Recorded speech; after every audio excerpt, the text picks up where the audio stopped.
See 13th question, children, which says on which of the following given intervals, we are given A B C D 4 intervals, there are 3 intervals and D कहता है none of these. ठीक है.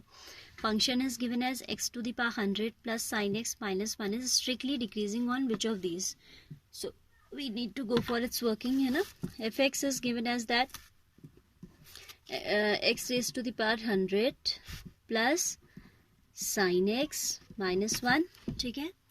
तो आपका जो f dash x आएगा that will come 100 times x raised to the power 99 by power rule and plus cos x minus 1 का derivative हो जाएगा 0. ठीक है. Now taking a interval a, if x belongs to the interval 0, 1. Now see children, for any value between 0, 1 as it is containing only positive value, 0 इसका left limit है, interval का तो negative तो वैल्यूज है नहीं, negative real numbers are not included, तो positive की power 99 obviously will be a positive result. अगर आपका कोई भी आप ले ले 0.999 it can be 0.00001 can be, it can be, उसका जो भी पावर 99 होगा that you will take and 100 times that will be a positive quantity. Power positive देगी और 100 टाइम्स भी पॉजिटिव रहेगा. एंड कॉज एक्स, अगर एक्स आपका देखिए कॉज 0 तो 1 होता है बट 0 हमें लेना नहीं है. We have to take a value between 0 and 1. Suppose cos half degree, जो हमें वैसे पता नहीं होता, ये ट्रिग्नोमेट्रिक रेशियोज की जैसे लॉग टेबल होती है ऐसे ट्रिग्नोमेट्रिक रेशियोज की भी एक टेबल होती है, उसमें ये वैल्यूज होती हैं. ठीक है. But here we are not suppose to find out that value, ये हमें क्वाड्रेंट की नॉलेज से ही पता चल जाएगा. 0 से 1 के बीच में which ever angle will lie that will be a very minute angle, बहुत छोटा होगा बट पॉजिटिव तो होगा, acute angle होगा. And for first quadrant that acute angle will lie in this first quadrant, है ना, कहीं यहाँ लाई करेगा. ऑब्वियसली उसका वैल्यू फर्स्ट क्वाड्रेंट में है, we have all ratios positive, तो ये वैल्यू भी क्या आनी है, पॉजिटिव आनी है. If x lies between 0 and 1, 100 times x raise to the power 99 is positive, comma cos x is also positive. This implies f dash x is greater than 0 for x lying between 0 and 1. So for this interval as it is greater than 0, the function fx would be strictly increasing. तो ये option आपका क्या हो गया, reject हो गया. Objective type question है ना ये. दिस इम्प्लाइज, बट हम इसे सब्जेक्टिव की तरह से कर रहे हैं. ठीक है. This implies fx is strictly increasing for this interval. Which interval we are talking about, 0 and 1. ठीक है. तो this option is going to be rejected. See now second one, pi by 2 comma pi. Now we will not find out the derivative again and again. We'll just see the sign of f dash x. हमें क्या देखना है अब, sign of f dash x. f dash x comprises of these two values. ठीक है. देखिए पाई by 2 and pi by 2 हो गया आपका, लेफ्ट लिमिट हो गई 1.57 के अप्रॉक्स और राइट लिमिट हो गई 3.14. यही तो हुई. तो आप इनके बीच का कोई भी वैल्यू लेंगे that is going to be positive. ठीक है. 99 पावर उसकी लेंगे तो वो वैल्यू ऑब्वियसली बढ़ेगी, इनहेंस होगी, क्योंकि 1 से बड़ा है ना.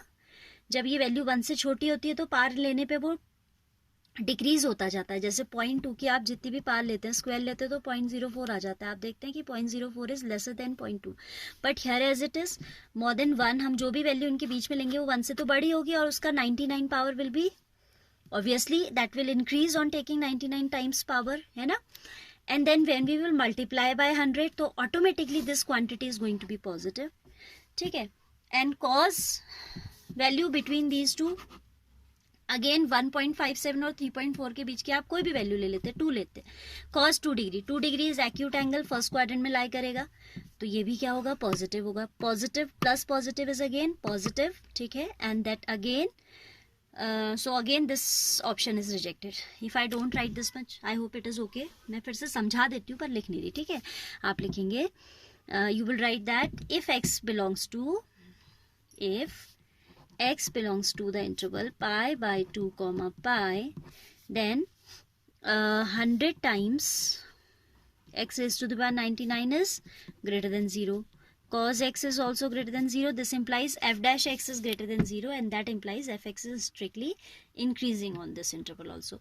अब फिर आपका पाई 0 और पाई बाय 2 कहता है सी वाले ऑप्शन को. In this I have left too much of written work for you. हाँ, क्योंकि ये तो ऑब्जेक्टिव है. अभी यहाँ पे मैं ना भी बोलूँ चल जाएगा, but in your fair copy you are going to write each and every step so that when you are doing revision no confusion arises. ठीक है, कॉपी वर्क तो वैसे भी आपका properly done. It should be 0 pi by 2. 0 pi by 2 के बीच में जो भी आपकी वैल्यूज होंगी 0 से बड़ी और पाई बाय 2 से छोटी, यानी कि 0 और 1.57 होता है. Pies half is 1.57. ठीक है, so you can see again this will be a positive quantity. Again between these we have an acute angle. First quadrant में lie करेगा. This again is a positive quantity, तो this option is also rejected. ठीक है, ये option आपका क्या दे रहा है, स्ट्रिक्टली इंक्रीजिंग दे रहा है, ये भी स्ट्रिक्टली इंक्रीजिंग दे रहा है, ये भी. तो बचा क्या हमारे पास, none of these. So none of these is the correct option of this. ठीक है, ये written work which I have missed out here, I am not writing, as you can write that yourself. ठीक है, explanation part we have done. Now see what question number 14 says. This is 14th one. Read the question first of all. अच्छा, in some of the books there is a misprint है. Open interval दे रखा है उन्होंने. अगर आपकी book में open interval दिया है तो you need to correct it. ठीक है, तो आपसे कहता है find least value. This is a close interval. ना, find the least value of a such that the function f given by fx is equal to x square plus ax plus 1 is strictly increasing on the interval 1, 2. fx we are given, तो पहले f dash x की बात करते हैं. that is twice of x plus a is a constant, x का derivative 1 हो जाएगा तो ये आ जाएगा, और 1 का डेरिवेटिव 0 हो जाएगा. Now fx to be strictly increasing on this interval we should have f dash x greater than 0 and x कहाँ लाई कर रहा है आपका, x लाई कर रहा है किसके बीच में, 1 एंड क्लोज इंटरवल है तो इक्वालिटी भी आएगी. ठीक है, सो अब हम इसे ले आए, इसको देख लेते हैं ना कि ये कैसा है. तो we are throughout multiplying by 2, 2x obtain करना है, तो ये हो जाएगा greater than equal to 2, 2x less than equal to 4. On adding यहाँ पे हमने क्या किया, मल्टीप्लाई बाय 2 किया. ना ऑन एडिंग, ये आपको पता है कि in inequality throughout we can do add, we can add something, we can subtract something, we can multiply by something, है ना. So now this is 2 plus a less than equal to 2x plus a less than equal to 4 plus a. Now आपसे कह रहा है you are given that find least, question को फिर से पढ़िए, find least value of a. a का least value हमें बताना है such that this function is strictly increasing on this. अगर ये strictly increasing है, इसका मतलब जो f डैश x है इसकी वैल्यू हमेशा कैसी होनी चाहिए, पॉजिटिव होनी चाहिए. And we are saying it is greater than equal to 2x 2 plus A and less than equal to this. Maximum value पूछता तब तो हम इसे कंसिडर करते, बट हमें लीस्ट वैल्यू पे बात करनी है तो हमारा काम इतने से चलने वाला है. ठीक है, सी एज इट इज इंक्रीजिंग, तो आपको एक तो ये पता होना चाहिए कि f डैश x का वैल्यू पॉजिटिव होना चाहिए. पॉजिटिव मीन्स ग्रेटर देन 0 होना चाहिए. और आप कह रहे हो कि लीस्ट वैल्यू ये है, क्योंकि हमने लिखा ना greater than equal to this, यानी कि या तो इससे ज्यादा या इतना तो होना ही होना चाहिए. और इसको क्या होना चाहिए, it should be positive. Why, because the function has to be strictly increasing. Function strictly increasing कब होता है, जब f डैश x आपका ग्रेटर देन 0 हो. आप तभी तो ये क्या कंसिडर, ये थ्योरम पढ़ी है ना आपने, f dash x should be greater than equal to 0 for increasing. Strictly increasing में आप ये देखो क्वेश्चन में थोड़ा सा प्रॉब्लम है, यहाँ पे स्ट्रिक्टली वर्ड यूज कर रहा है और फिर क्लोज इंटरवल दे रहा है. ये वैसे स्ट्रिक्टली वर्ड होना नहीं चाहिए मेरे हिसाब से. ठीक है, क्योंकि इसने हमें दिया तो क्लोज इंटरवल है. कुछ है इस क्वेश्चन में प्रॉब्लम है, because in some of the books they are given open interval. ठीक है, तो अभी हम इस स्ट्रिक्टली इंक्रीजिंग वर्ड को ओमिट कर देते हैं. ठीक है, अब देखिए फंक्शन को अगर इंक्रीजिंग होना है तो इसका वैल्यू इससे तो बड़ा होना ही होना चाहिए. And this itself should be a positive quantity. हम ये तो हमने गिवन कंडीशन से लिया ना, x का रेंज दिया था, we are given that x lies between 1 and 2. ठीक है, क्लोज इंटरवल है तो इक्वालिटी भी चल रही थी साथ में. फिर हमने इसको बैलेंस किया 2x प्लस a लाने के लिए, तो वी गॉट दिस रिजल्ट. ये आया किससे, इंटरवल से. और हमें मालूम है कि ये इंक्रीजिंग फंक्शन है तो इसको पॉजिटिव होना चाहिए. ठीक है, as fx is an increasing function, so f dash x should always be greater than 0. और लीस्ट वैल्यू निकालनी है तो हम लेफ्ट लिमिट की बात करेंगे, तो 2 plus a should be greater than equal to 0. ठीक है, तो आपका जब 2 प्लस इंक्रीजिंग की बात करें, यहाँ पे इक्वालिटी आएगी, क्योंकि इंक्रीजिंग कह रहा है, ये स्ट्रिक्टली वर्ड इसने गलत यूज किया है यहाँ पे, ठीक है। तो ए आपका आ जाएगा ग्रेटर देन इक्वल टू -2, तो मिनिमम वैल्यू ऑफ ए और लीस्ट वैल्यू ऑफ ए जो हो जाएगी वो हो जाएगी -2, ठीक है। सो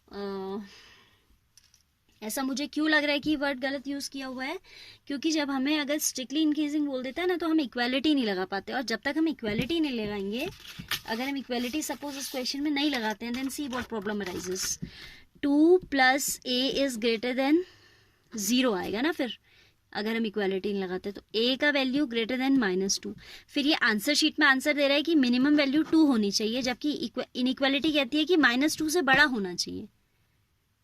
आंसर वो आपको क्या दे रहा है, मैंने आंसर भी चेक किया था, आंसर इसका दे रहा है -2 दे रहा है, ठीक है।